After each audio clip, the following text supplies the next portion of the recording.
Okay, how's everybody doing this evening? All right, it means a lot to me that you would come out. And Candy, thanks for that wonderful introduction. I am Josh Farley, a reporter for the Kitsap Sun, and I've been at the Sun since 2005. I'd like to first thank Olympic College. Sean Devine has done a lot of work in making this possible in terms of just being in this magnificent theater. This is the William Harvey Theater, and again to Western Washington University for hosting us tonight. All right, so we're going to talk about local news tonight. I know that the talk was advertised as the future of local news, but to me, of course, what I'm doing here locally in Bremerton is local. It's very, very local, and so it means more to me than perhaps some of the national stuff, although we're going to touch on some of the national stuff this evening. I'm going to give you good news and bad news. Does anybody want, which way do you want to go first? Good news or bad news? Anybody like to suggest a way? All right, I think we'll go with the bad news first. We might as well, that way we can leave you with some. Yeah, exactly. I have some good news and bad news, as I said, and I think we'll start with the bad, which is I can't really sugarcoat this for you, and you all know it. I think that local news and the news industry is in a period of an existential crisis right now. I think we're under attack in a few different ways. Principally, I think we're under attack politically. And as you'll see from these are Pew statistics right here that show us that a lot of people have a crisis of confidence in the news media. And this goes, again, local news organizations, national news organizations. We're seeing, of course, with the internet and digital disruption, we have seen, I think, a crisis of confidence. We all thought that the internet was going to be this saving grace, right, that you had all this information at your fingertips and it would all be perfectly accurate because everybody would want right information. Well, wrong again. We're seeing misinformation and disinformation, as we saw in the 2016 election campaign. That's probably the biggest story with the Russian bots. And we're also seeing politicians increasingly taking the tack of, if they simply don't like a story, what do they call it? Fake news, exactly. So we're seeing that as well. And if they just decry it and deride it as something that's just not accurate. So there's even a new term for this because of the ways in which our newspapers have unfortunately declined. You've heard of a food desert before. That's somewhere where you can't get fresh fruits and vegetables in an urban area. We have news deserts now that are appearing across the country where people can't consume and get their local news. And I'm going to point out one area. It affects rural and urban, rich and poor alike. One in particular that I've done some studying of is Denver, Colorado. Denver, Colorado closed the Rocky Mountain News in 2009, and we've seen big declines in circulation and in revenue at the Denver Post, leading John Temple, who was the former editor of the Rocky Mountain News, and we and the Kitsap Sun used to work in the same company that he worked for, E.W. Scripps. Denverites have been deprived of an understanding of and ability to make informed decisions about issues of local government. So again, this speaks to how we are under attack economically. And I want to go into this. So how are we under attack economically? I mentioned to you that I started working at the Kitsap Sun in 2005. I can tell you what exactly it feels like to go into a conference room and discuss layoffs, because I have been through that. I have been very lucky to have survived, but you go into those and it's like a punch to the gut, right? It's a very demoralizing thing that happens. You wonder if you are going to survive your job, whether or not you are essentially doing something wrong. What's going on? Why is this happening to us? If I fight a little harder, if I kick and scream a little bit more, can we survive a little bit more? But bottom line is, I think we've been swimming upstream against the digital disruption. We all know this. This is old news at this point, and we've got to find new ways to succeed. Oh, sorry, I want to go back to this one real quick because I haven't finished my thoughts about this.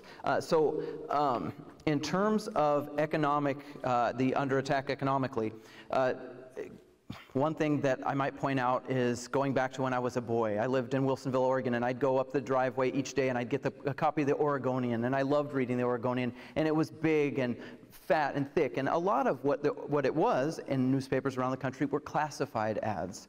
And Craigslist came along, right, in terms of what I remember in 2005 as our first digital disruption, and classified ads are not what they used to be. We'll just put it like that. So Craigslist came along. You could buy, sell, and trade everything on the internet for free. And then we're moving along into the social media era, right? So what has social media done? I'm going to talk a little bit about the digital duopoly. That'd be Facebook and Google. Facebook and Google, as far as this new territory of digital advertising, occupy 57%. They have 57% market share on digital advertising. No one else comes close to that number. No one else cracks 5%. Those two companies. Google's on track this year to make about $40 billion in digital advertising. Facebook, about $21 billion. In terms of Facebook, too, I think it's worth, because they are, in terms of social media and what I'm going to talk about tonight, I think it's important to remember what Facebook has been able to do in the world and put it in context from not just the 30,000-foot view, from the interplanetary level. 2.2 billion people have a Facebook account. 2.2 billion. The world's most populous country, China, has 1.4 billion people in it. There's more people that are on Facebook. In some countries, Facebook is the only internet that they know now. And I think when we watched Mark Zuckerberg get marched up to Capitol Hill earlier this year, I think Americans are really waking up to the fact that, again, I am picking on Facebook a little bit here. We're going to talk about the opportunity for Facebook later. But that I feel like we know, that we are the product on Facebook, that all of this data, every time you click that little like button, you're giving them more and more information about yourself. And this makes them incredibly effective advertisers going forward in the future. It also makes them incredibly effective at targeting all of us for the news that they think, or a computer algorithm thinks, that we want to consume. And what do I mean by that? Well, you log on, you go to Facebook, and it cherry picks things that it thinks that you would want to know about. Now, in the olden days, some media experts referred to the idea of turning on a 30-minute broadcast, maybe, or reading a local newspaper. Eat your vegetables journalism. Some of you might have heard that term before. Eat your vegetables journalism. It's because you picked up a product that was you'd flip through, and you'd find all this interesting information, maybe even articles that you weren't interested in, and you'd read through them, and you'd get a diversity of beliefs, and some of them maybe even challenged your own opinions about things, and you got a wide sweeping range of stuff that you'd go through. A 30-minute news broadcast would largely do the same thing. Well, it doesn't really work like that anymore on Facebook. And if you read Matt Taibbi in an article on Rolling Stone earlier this year, Facebook knows exactly what your hopes and fears and desires, and knows who your friends and family and everything about you is. A quote from his article, news became a thing that only made it through, that is, to your eyes, if it fit into those constant round-the-clock sorties. Facebook was flying straight to your personal pleasure center. So as all this was happening, and we were all enjoying our more sugary news diets, this was happening. Newsroom employment has plummeted around the country, 68,610 in 2006 to 41,400 in 2015. And of course now we also know that sometimes information becomes weaponized. USA Today, which owns Kitsap Sun that I write for, the USA Today network, said that 126 million Americans were exposed to material posted by the Russian troll farm in St. Petersburg during the 2016 election. So they're able to use this, and it's not just the Russians, right? Anybody can use these things and to weaponize information and get us all riled up and angry at each other. I think that's interesting. And meanwhile, the papers that our Eat Your Vegetables type of journalism, we just saw this earlier this year, maybe even earlier this month. The Salt Lake Tribune laid off about a third of its newsroom. So I think these things are related because we're getting our news and information in a different way. But I think that there's a future for the local news organization.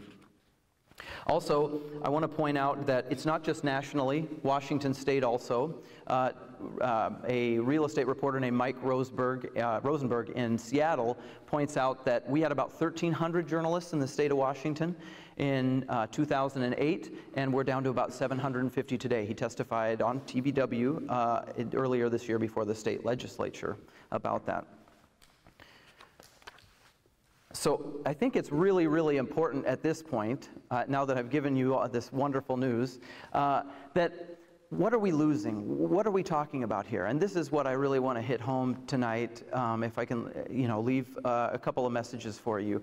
And that is, we need to really have a serious conversation, because all of this is unfolding and happening. Maybe, again, as I mentioned before, that some of this is old news to you, but this is happening in real time, right before our eyes. And I think that we should devote some thought to it. What are we losing? What's happening inside the newspaper and the news business? Now, of course, at the national level, we're seeing a few changes, and this is a theme I'm going to come back to. So we are now, of course, in the era of the presidency of Donald Trump, who campaigned on the idea of making America great again. Sometimes, though, I wonder, when you watch Trump and you watch the relationship that he has with the media and how they cover Trump, it's a little bit more like keep America on the edge of its seat. I mean, I don't know about you, but it's like every day the chaos coming out of Washington, D.C., it's hard to keep up with, but it sure has a lot of people captivated. And while I mention that because I think a lot of national organizations like the Washington Post and the New York Times, they've gotten a bump from some of this. Well, not so much at the local levels. So yes, I do show Woodward and Bernstein here, who, using an anonymous source, they were able to uncover criminal activities of the Nixon administration that ultimately led to the resignation of the 37th President of the United States. But I have a lot of great local examples that I just want to go over briefly, because this adds to our conversation about what we are losing. The Virginia pilot, earlier in this decade, uncovered the parole board's decisions in Virginia, in the criminal justice system, that the Three Strikes Law, Persistent Offender Act, was leading to longer sentences than for those of first-degree murderers, and their crimes were less violent than those of first-degree murderers. This caused in Virginia an overhaul of the criminal justice system and the parole board to change its ways. In 2015, two papers in Florida, the Herald Tribune and the Tampa Bay Times, uncovered, and I want to read this because this quote is very powerful. They uncovered let's see here, a big scandal within their mental health hospitals, and I quote, "They were treacherous warehouses where violent patients roam the halls with no supervision, and workers are left to, on their own, oversee dozens of people." And that led to an entire overhaul of the state's mental health system, by the way. Also, the Daily Breeze in Torrance, California, found out that a superintendent of a local school district was making $663,000 a year not too long ago, and that led to more stories about corruption. And guess who came calling once those stories ran? The district attorney, the U.S. attorney, and that former superintendent is now charged with 12 felony counts, including ones for embezzlement. So I think we play a fairly important role, and I want to quote a study by the Federal Communications Commission in 2011. Again, keeping and thinking with this, what are we losing?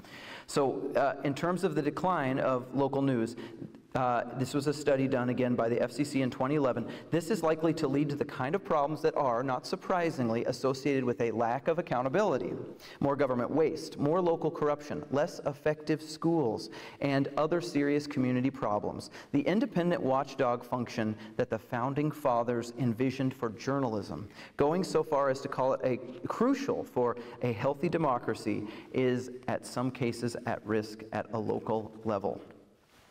So you'll notice that the Kitsap Sun is also on the bottom here, because I want to tell you a personal story, something that I covered that I think was a valuable watchdog service in the area of journalism. It starts with a letter that I got from prison. Now, the Kitsap Sun, our current our criminal justice reporter, Andy Binion, after me, and when I was there, we get plenty of mail from jail inmates. This one was from a guy named Robert Doug Pierce. Robert Pierce wrote me from jail to say that he was serving too much time. He probably said he was innocent too, right? No, just kidding. He just said he was serving too much time. And so I looked at his letter and I thought, well, maybe, maybe not. I mean, how could it have been that if he's serving too much time, the judge, his defense attorney, prosecution, the police, the jail staff, all these people, how could a guy serving a 2-year sentence for meth possession know that he was serving too much time?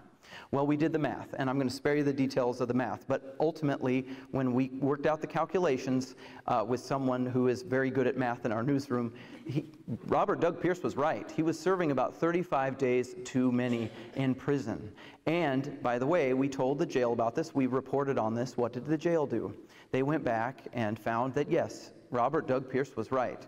And he got 35 days off of his sentence. He was moved on to the prison sentence. So before I forget, too, the reason that the math error had occurred was something called good time. You might have heard of good time before. Time off for good behavior. So in the state prison system, as well as locally, most prison systems have time off for good behavior. You get a little slice of your sentence off. And that's what happened in this case. They had miscalculated that.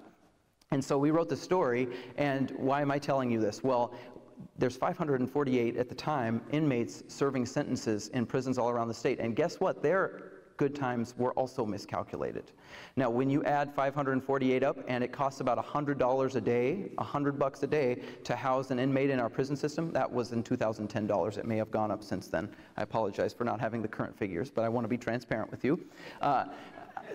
When you add that up, it's a lot of money, right? And that is money that if your local newspaper, if your local journalism wasn't there, it makes a big difference. So that's part of what you're getting. And I think it's important, again, that we think about the fact that if we don't have a local news organization, who holds those people accountable? Who speaks truth to power? Who gives a voice to the voiceless like they did in Florida? Interestingly, you might say, well, we're in an era of social media, right? We've got the local leaders themselves. They can simply tell us for themselves what they're doing. They can be transparent with us, right? I'm going to show you another example from Seattle Times reporter Mike Rosenberg. On one side, this deals with the resignation of employment security. He's the commissioner of the Employment Security Department, Dale Peineke. Okay, on one side, on the left, you have the state's press release, which said, I quote, under his leadership, ESD has reduced spending by more than $60 million annually to align with reductions in federal funding, while at the same time increasing the overall percentage of frontline staff by more than 12% to provide more direct service to customers. And on the other, you have the Seattle Times version of events that was printed, I believe, the same day. The head of the Washington State Security Commission has resigned after an investigation into allegations that his behavior made some employees uncomfortable. The report released Thursday included interviews with 10 people who said that the commissioner would put his arm around staffers and look at women in a way that made them uneasy. So there's a pretty different story here, wouldn't you say? It sounds a little bit different. And not to pick too much on this particular one, but bottom line is, at very minimum, they did mention in the press release that there was some kind of an investigation, but it should at least inform us about what's happening. And this is why you need a media. This is the bottom line of all of this. Okay, so next. I have good news. Okay, time for some good news. That was the bad news. Whew, we're done with that. Okay, so again, that FCC study in 2011 also included this nugget, which I think is very important for us to think about. Quote, we find ourselves in an unusual moment when ignoring the ailments of local media will mean serious harm may be done to our communities. But paying attention to them will enable Americans to develop literally the best media system the nation has ever had. I told you earlier about what it's like to be in a meeting with layoffs at the Kitsap Sun. There's no doubt, obviously, if you go down, and I'd be happy to take each and every one of you on a tour of the Kitsap Sun sometime. If I haven't already, I think there's several of you I might have. We're a smaller organization, there's no question about it. But what I love is that in terms of where we are today, we are focusing on the things that matter most to you. And we're utilizing many of the tools of social media, of data collection, of the science, that are basically focusing our efforts on the things that really matter to you, the stories that really matter to you. And that is really important to me that we do that, because we do have a limited amount of resources. But I can promise you that every person down there at the Kitsap Sun is fighting, kicking, and screaming to do the work that we do, because we love what we do and we want to keep doing it. Bottom line. Now, I'm not a financial expert, but I can tell you that there's been some really interesting, innovative ways that people are starting to fund journalism, from nonprofits to profits. So I just want to touch on these briefly before I go into ways that I think that news organizations at a local level are going. Number one, this is really cool. The Block Club Chicago has been able to fundraise already through crowdsourcing $183,000 in the Chicagoland area, and they're hiring more reporters all the time. It's the largest Kickstarter for a news organization that's existed. I think that's pretty cool. There's a number of other ways that you can do this. We see, again, the nonprofit models. Also, I put draw a wide audience down there because I work for a company, Gannett, the USA Today Network, that owns more than 100 papers around the United States. And I think, in terms of our future, some people say, well, it's got to be all advertising. No one pays for anything on the internet anymore, right? Well, from that model all the way over to, you've got to be able to have a good subscriber base. I think it's a mixture, right? I think that in the coming days ahead, to support the kind of journalism that we want, I think you're still going to need to mix your fuels a little bit. And I just wanted to point that out. There's also big breakthroughs being made in micropayments. Just like you used to drop a quarter into a newspaper box, maybe that's the way of the future. When you have a really an article that a lot of people are reading, micropayments could be something that comes as well. So again, I think it's going to take a combination of both advertising and subscribing. But I want you to rethink the newspaper subscription. And of course, because I'm the guy that hosts the Bremerton Beat Blast, I have 5 ways that I think, yeah, I know. I laughed when I made that up too. So I think these are 5 ways that on the news side, what can we do to make sure that we're capturing the attention of our audiences, and that we're telling them the journalism that they want to know, and that we are helping them to better their lives by the things that we report on. So these are my 5. And again, as I said, first of all, I know I'm going to talk about Costco. This seems kind of crazy, right? Well, who here has a Costco membership?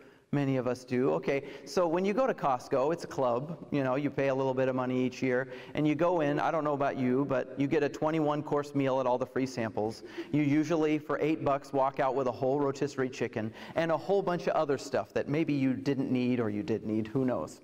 I bring up Costco not because I think that newspapers should start selling rotisserie chickens, but I do think that they're onto something when you talk about a membership and when you talk about including people. As I talked about before with the Oregonian being delivered every day, I'm a classic newspaper reader. I love that. I love to flip through the stories. I love to read them in my hands, the tangibility of that. But that was kind of the old way of doing it. And that is a good versus what I think is a service. I think news has always been a service, but it is now more than ever a service. In real time, every minute of every hour of every day, we're telling stories. We're interacting with the people. And I think that we need to increase that. And we need to go beyond that. We need to empower people with information. We need to not only tell people stories, but take them to the places where the stories occur. And we need to be the community hub. And I think that not only for what we do in our business, but in terms of what we can provide, we can still be the place that we respond to critiques and questions, and we are the pulse of the community's conversation and its guide to civic and cultural life. And again, I'm going to toot my own horn with this next slide. Because in 2014, I think I started something kind of cool here on a local level, and little did I know that there were national publications doing it. How many people here have been on a story walk with me before? Awesome. That's great. It's nice to see you here, and thanks again for your support. In 2014, I did a story about 4th Street here in downtown Bremerton.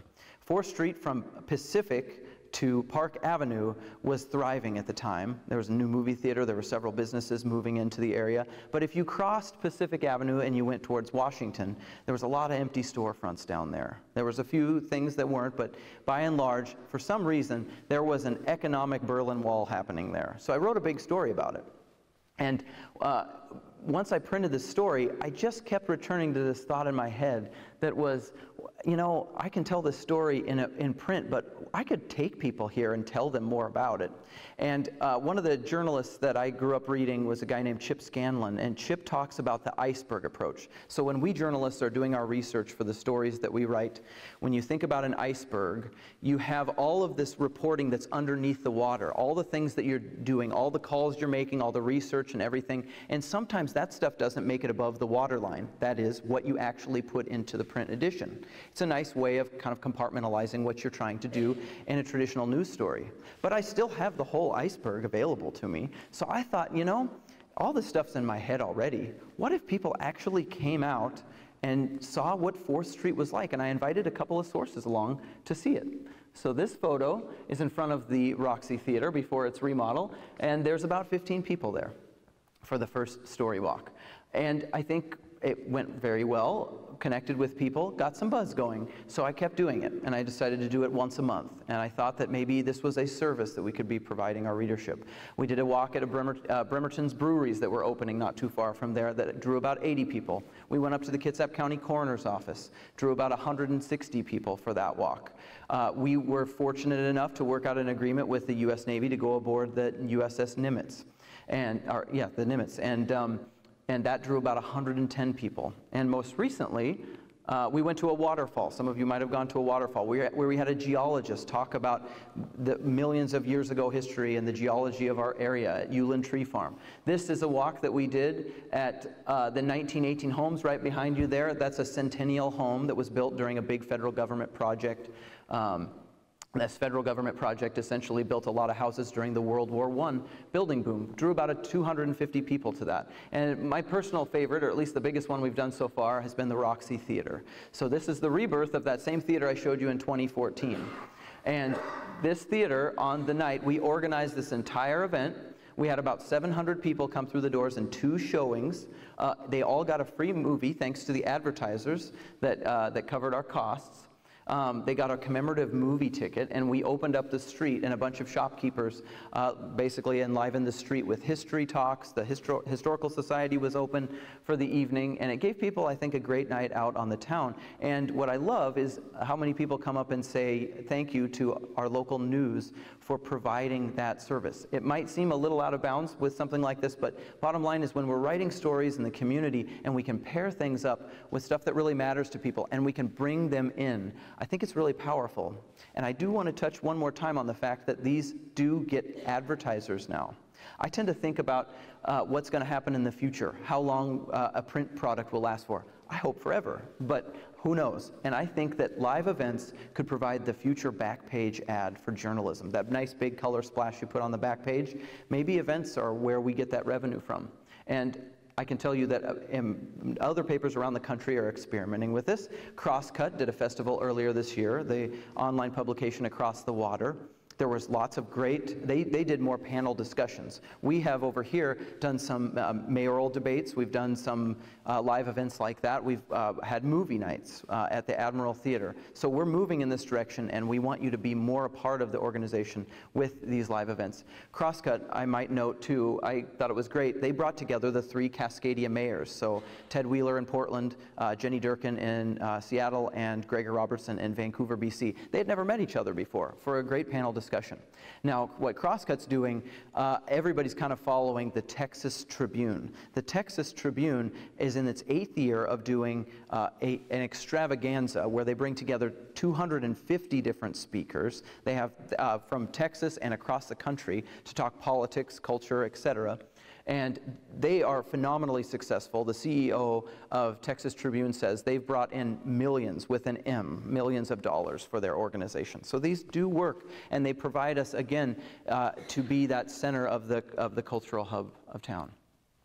Number 2, go interactive. Now, this is really important to me too, because obviously I never thought I would, but I kind of enjoy video. I won't lie to you. It's fun. I still get pretty nervous when I'm up in front of a camera, but I really think it's important in terms of the transparency and the humanity of what a journalist can do in front of a camera to make sure, especially in even a bigger market where maybe the journalist is writing a story and can't meet everybody, you know, you need to have a face and be seen. We are in an era right now where our institutions are under attack when you think about it, when you think about the media and the police and the government and Wall Street, etc. We need faces to attach so you build that level of trust, and with that trust comes integrity, and people trust you, again, in this era of a crisis of confidence that we have here.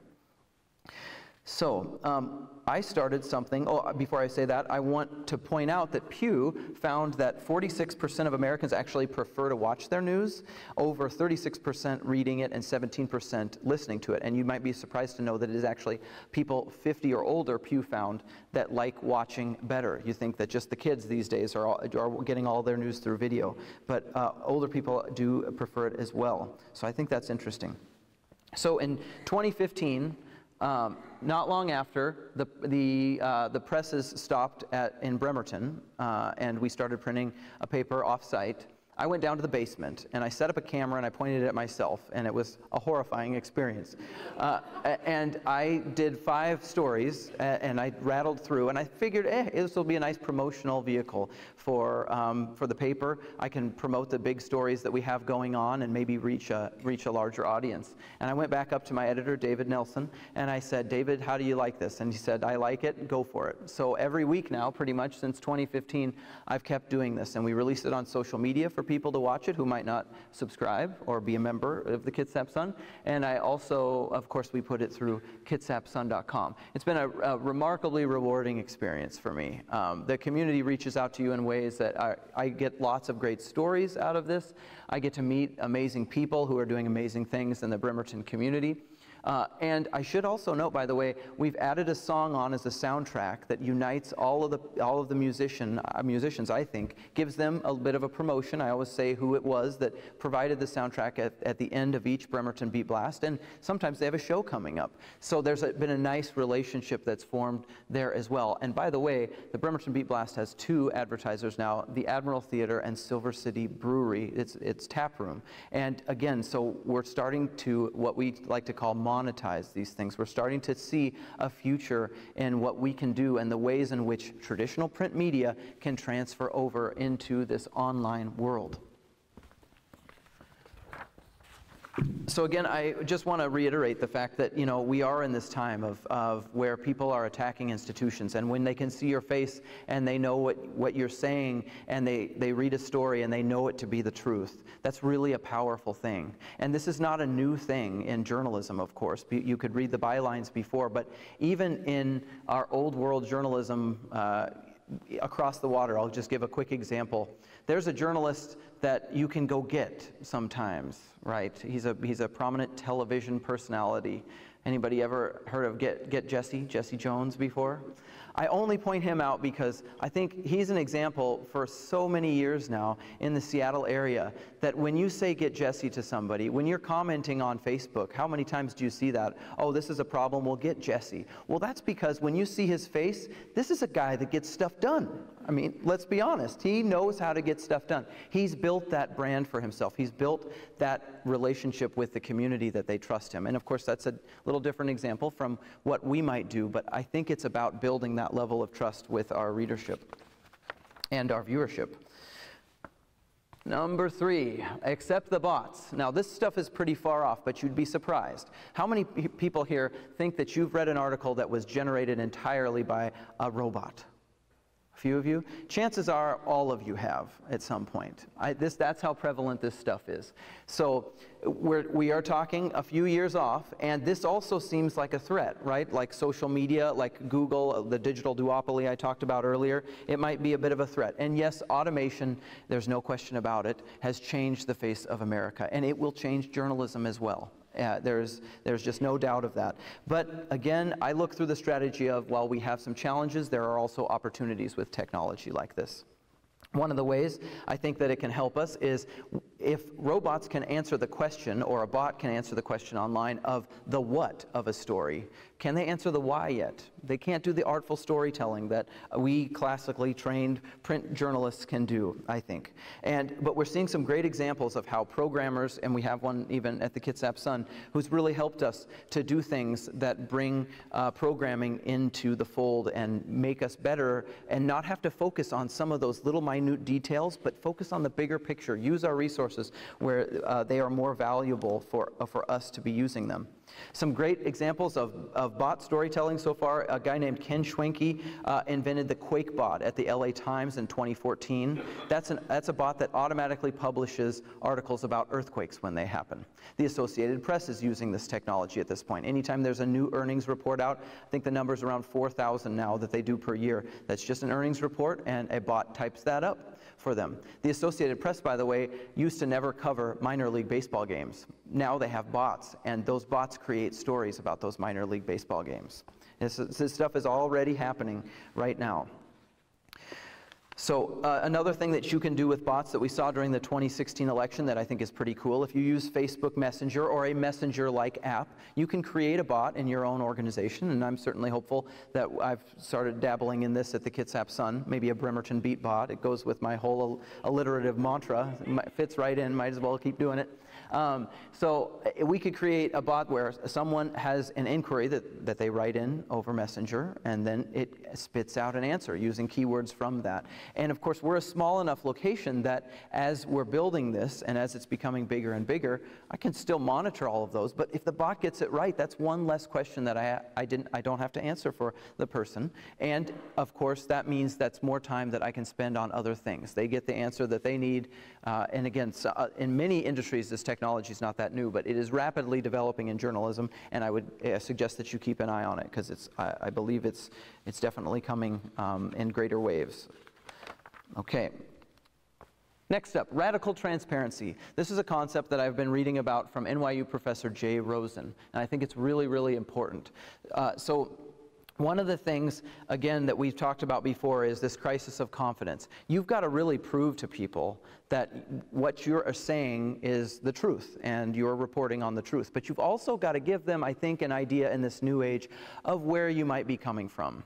And we haven't quite, I think, there's a long way to go in the media about this. Sometimes people used to throw out the idea of, well, maybe journalists should just stick their political affiliation next to their byline. I mean, that has been discussed before. I'm not sure. Maybe politics isn't even the point. One thing I will tell you about is that I live here in Bremerton, and I love covering Bremerton. And I consider myself a bit of a city mouse. I like to walk places. I like to live in a dense community. Okay? So that doesn't mean I can't write a story about Seebeck. But I think in many ways the people of my coverage area should know that that's who I am, and that it informs my reporting. I can't help but let that inform it. It's just a way to be a little more transparent, to use that generic example. Another thing that I think is coming up really soon is there's a futurist named Amy Webb, and if you haven't Googled her, I highly suggest it. She's doing some really, really crazy work right now, one of which is how do we develop a nutrition label for news? With all this misinformation that's out there, what if there was some kind of way of fact-checking, perhaps using a bot to do that, where it would sweep through the article, it would find out the sourcing of the material, it would basically give you an idea of how the sausage was made. And if that is possible, think about when you wake up and you are scrolling through your feed in the morning, say, and you're looking at these articles and you have a much better idea. It would make you trust maybe some publications that you wouldn't have before, all across the media spectrum. It might be kind of cool to have something like that, a tool available. So I fully expect that something like that is coming down the pike.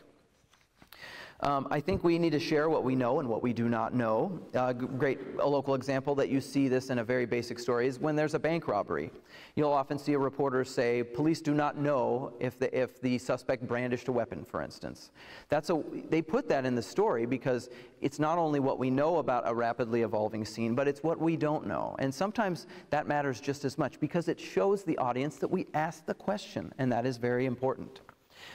So I went over admit bias, share what we don't know, tell the backstory. I think that's really important to be able to say, this is why we did the story. In a time when there's fewer journalists in the world, I think it's important, and we show our biases more by not what we, so much of how we report something, but what we choose to shine the spotlight on. And sometimes we need to write columns and stories that basically lay it out, why we did the story that we did. Okay. And seek help from your audience. Now, this could have fit into any 1, 2, 3, 4, or 5, but I really want to focus just a couple minutes on this because I think that this is reaping huge benefits for journalists around the world already. Seek help from your audience. Crowdsourcing, reaching out, again, making people feel a part of it, but also utilizing the expertises that they have. Really quickly on a national level, if you've seen the Trump Inc. page from ProPublica, it's a partnership with WNYC. Essentially, they're trying to monitor how, if the president is maintaining that wall between his presidency and the businesses that he left behind. They have already gotten all these tips from people, including one that said that in the tee boxes of a Trump golf course, they printed up, or somehow they manufactured, fabricated presidential seals on each of the tee boxes, right? Now, apparently this is not legal, and so that was their first story out of the gates, and they would not have gotten that story had it not been for essentially someone sending through a tip through secured WhatsApp. So I think that's interesting. I'm going to show you a really local example here, though, and this bears a little explaining. Anybody been on the Chimacum Ferry between Seattle and Bremerton? Okay, so I know, I hope I don't sound too much like a broken record, but in terms of context here, I'm just going to tell you briefly. Sean is going to set up a little video from a Bremerton beat blast a little while ago. So this came out of the fact that when I contacted the state, people were reporting that cell signal was not great on the Chimacum Ferry, a story that you've heard before in the Kitsap Sun. There was a variety of things that happened that you'll see within the video, but when I contacted the state, it was sort of a shrug. Well, you know, that seems to be the way of that route. You know, there's a weak service through there. But other people were having successes on the Kalitan and some of the sister ships that run on the Seattle to Bremerton run. So what was happening? I don't know. But I do know a couple of scientists, a guy named Arthur Bogart, who works here downtown at the Pacific Planetarium, and a guy named Jeff Coughlin, who lives in Bremerton and is working on the SETI Institute's Kepler mission, finding exoplanets in the universe, these are people much smarter than me, is what the bottom line is. And so I decided, hey, do you guys have any technology to monitor this stuff? And they did, and that was great, because what we got to do was go over there and they monitored the actual frequencies on the Chimacum and then later on the Kalitan to find out if, in fact, we were actually seeing diminished signals. So I could go back with some evidence to the state and also report back to all of you. And here's the report I made about it. Story number 1 today. Oh, just a second, hang on. Hello? I can't hear you very well. You're breaking up. Why does this sound familiar? The Chimacum debuted earlier this summer, and in the interest of saving energy, its windows are coated with metals that allow light in but not heat. But cell signal isn't getting in either, spurring complaints from riders who get work done along the way. I spent Friday with 2 scientists who confirmed that the Chimacum, rather than the Kalitan or other vessels that ply the route, has more difficulty with its cell signal. It appears the tech hub that is Puget Sound has a black hole. In this case, the low E glass for the windows, coupled with the new ferry construction, may be what's causing the signals to not propagate out or into the ferry and not be able to penetrate inside where you're normally using your cell phones. So I think the things that we can definitely say is that when you walk from outside of the boat to inside on the main deck there, when you're inside the enclosed windowed area, the signal definitely drops by at least a factor of 100 and maybe even 1,000 or more. So it's a quite significant drop-off. Okay. So there's our example. And by the way, we ran that story, and earlier this year, the state ferry system announced that they were going to be investing $20,000 in cell phone repeaters, which may not seem like a big deal, but if you are commuting daily to Seattle and coming back and forth, that can be your livelihood, doing the work on those ferries coming there and back. So it's a big deal for those folks. And thanks to a little bit of crowdsourcing, we were able to tell that story. I think asking and responding to criticism is something we talked about before. I think news organization of the future has to do this very, very well. And the last thing, if you're coming in at the middle of the movie, this seems a little out of left field, but the bottom line here is that sometimes we journalists, we get a little too focused on the moment at hand. We're very caught up in the story, and we always need to keep in mind, let's take it back a little bit. Again, as I mentioned before, a 30,000-foot level. It's important to remember that not everybody has all the context as they're viewing the story. And I think that explanatory journalism, stories that tell us the entire narrative arc about what's going on, are very important. Number 5, storytelling is still key. This is a good transition from what I was talking about before, because again, I think we are seeing in Washington, D.C. right now, these narratives that just keep us coming back for more. You know, we're all reading these, and I think there's something to that. And I'm not recommending that we have the, you know, sort of something going on at a local level like what's happening in Washington, D.C., but the bottom line is between the old world and the new world, the old way of doing things and the new way of doing things, this is the constant. People love a story. They always have and they always will, and if you tell them well, they will keep coming back for more. I truly believe that. And so I'm going to leave you with this story, which was very powerful to me personally, as an example of a story that went a long ways. I came in one morning in early 2009, and my local news editor, Kim Rubenstein, was looking through the obituaries, and she saw one that for Robert and Darlene Moser, and their picture was in the obit, and it was together. So that almost makes you scratch your head a little bit. Well, what happened there? Well, after I got up the gumption and after Kim encouraged me, I called the family. I thought, what is happening here? I'll at least ask the question. I'll do it in a nice way. I'll say, hey, you can hang up the phone on me, but I'm just curious. And the answer that I got was not one of just sorrow. There were a lot of tears of joy flowing in that household. Robert and Darlene were married in the 1940s. They had a beautiful love story. In 1947, they had their first child, although Darlene almost died when her first daughter got caught in her birth canal. And they both survived, but doctors told them never to have any more children after that. So they had 8 more. Robert was a lifelong electrician, and Darlene stayed at home with the kids, and they retired to Kingston. And this is what their family started telling me about that made their bond so special. Robert and Darlene were inseparable, 62 years of marriage. This couple they would go to the grocery store together. They would spoon on the couch each and every night, they would even walk to the mailbox in tandem. This was truly a special story to get to do. They found out over the winter of 2008 to 2009 that Darlene had terminal cancer. And it surprised the family a little bit when they didn't know how Robert would take it, but he immediately turned around and grumbled, "Well, I'm terminal too."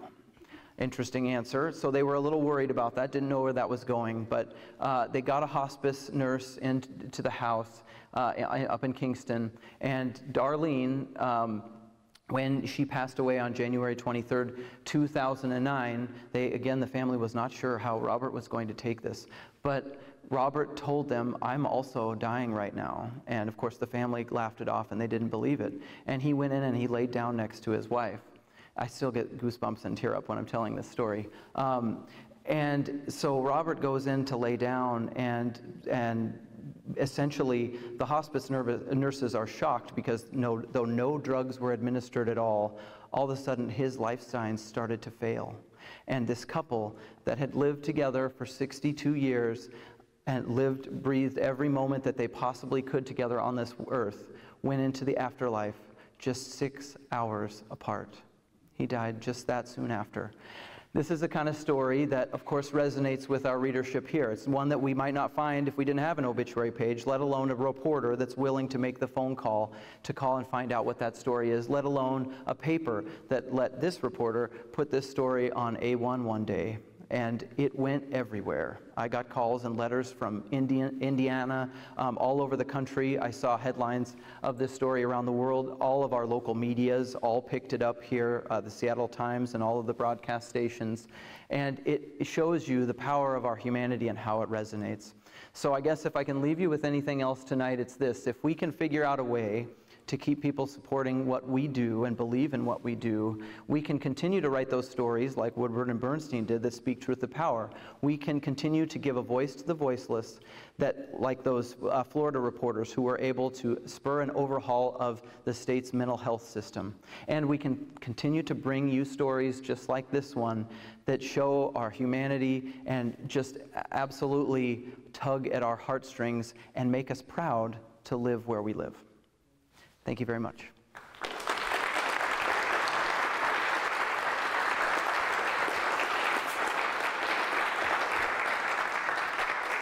Okay, I think there's a microphone somewhere. Oh, and by the way, thanks for coming, and please subscribe. Yeah, I'll put that out there. I think there's a microphone somewhere. Candy has a microphone if you have questions.